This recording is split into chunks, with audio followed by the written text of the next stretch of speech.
welcome in to another crochet stitch tutorial. I am bringing you a Tunisian, so I'm using my Knit Pro. Now with regard to the end, I don't need the tail on the end because I'm only going to be showing you an example, but what I need is a nice clear shaft that isn't ergonomic.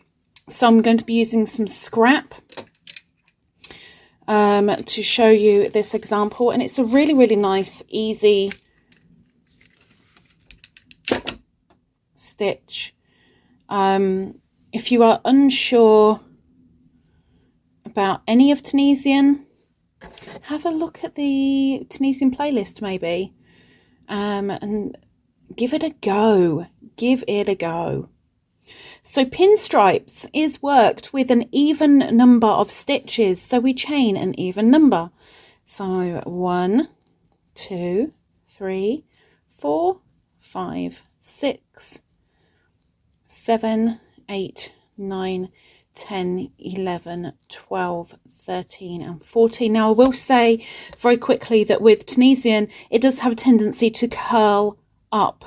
To help stop this, I mean, it will still do it, but not as much if you use a hook that is bigger than the recommended for the yarn. Please bear that in mind. Okay, so we're going to do our foundation row. So we go in to each chain across, and if you're unsure about how to do foundation, there is a link in the description below.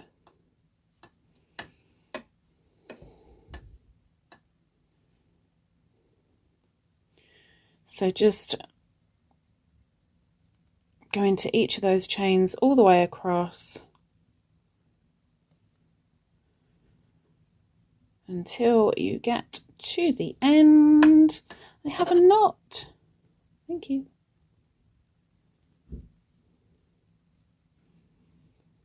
And when you get to the end, we then need to finish the row by doing the return pass. This is not a row complete. This is half a row complete. We chain 1 on the end, and then from there we yarn over and pull through 2, yarn over, pull through 2, all the way to the end to make the return pass. And then we can begin the pinstripes. Pinstripes is using simple stitch and purl stitch in an alternating fashion.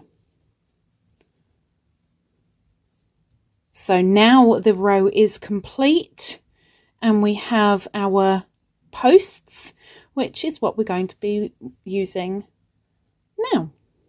So the first stitch I'm going to do is simple Tunisian. That's 1 stitch done.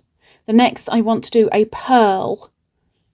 So the purl stitch, we have the yarn in front, then we go into the post, and then we put the yarn over and pull it through.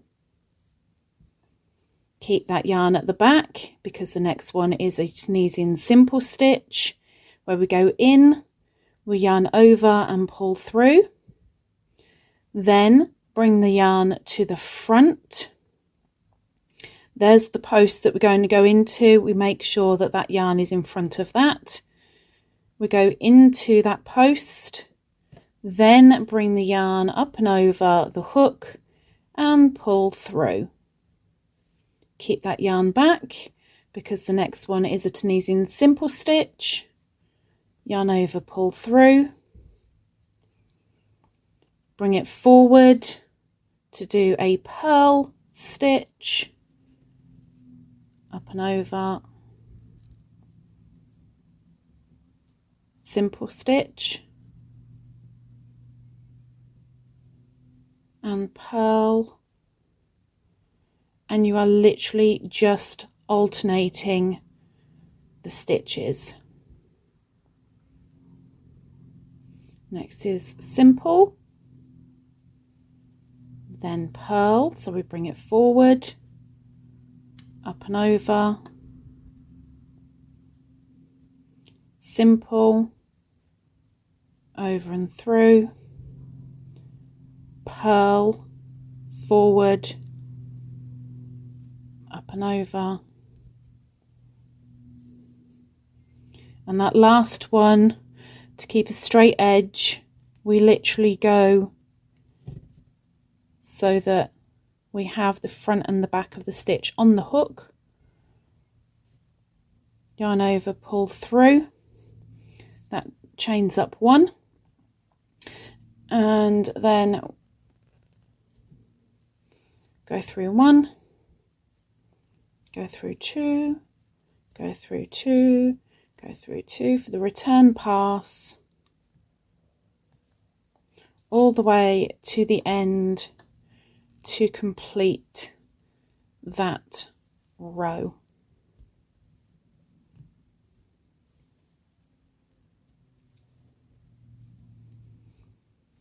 If it's your first time doing Tunisian, keep it slow.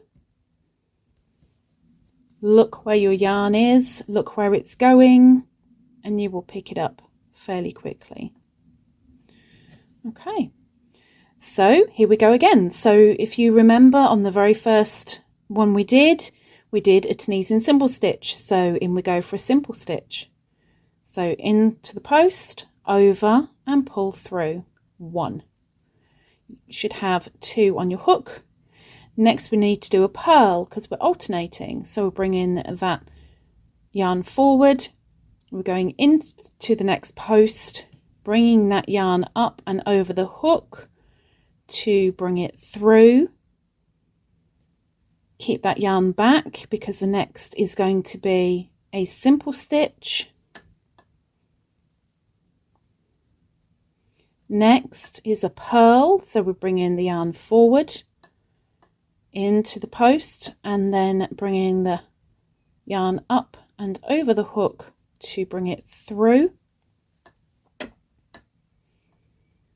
Simple stitch,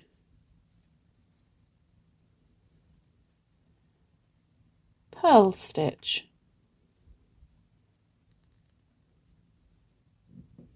simple stitch, purl stitch, and you literally keep on going with the alternating between TSS and TPS, Tunisian simple stitch and Tunisian purl stitch, for as long as your project needs. And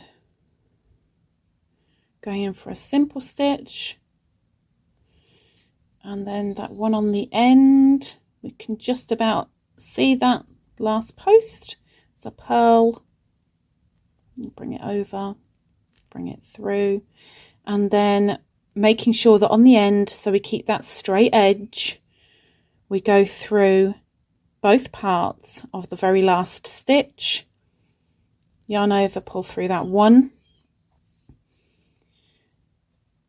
return pass, so we yarn over, pull through one to make the chain up, so we're going to the next level, and yarn over, pull through two continuously until we get to that very last stitch.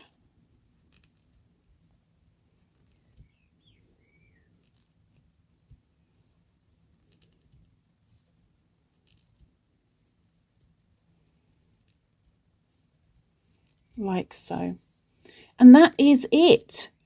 You can see the stripes, stripe, stripe, stripe, stripe. I will do one more without too much commentary. I will just get it done, but there is your example. With Tunisian, it is a very good idea to make sure that you count your stitches. Counting is really essential in Tunisian. So if there is any doubt in your mind whatsoever, count, count, count. highly important because it is so easy to miss a stitch or two.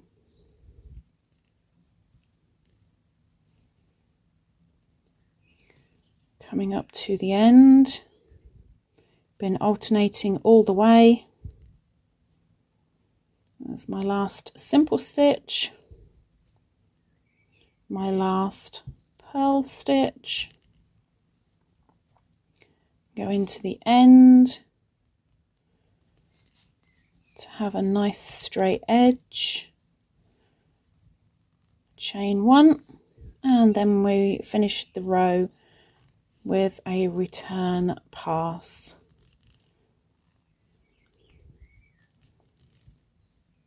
Like so.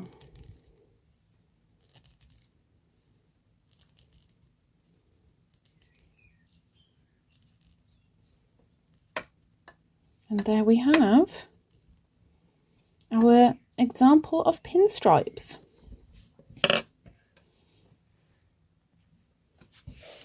Oops, sorry. You can see the stripes there. That is created by the simple stitch, and the ones behind, these ones in between, they are the purl. So there you have it, the pinstripe Tunisian stitch. What do you think? Have you given it a go? Have you even tried simple stitch yet? Look below, give it a go, and hopefully I will see you next time. If you've hit the subscribe, I'd appreciate it. Maybe give a thumbs up if you thought it was a kind of funky little tutorial, maybe. And maybe I'll see you next time. Take care. Bye-bye.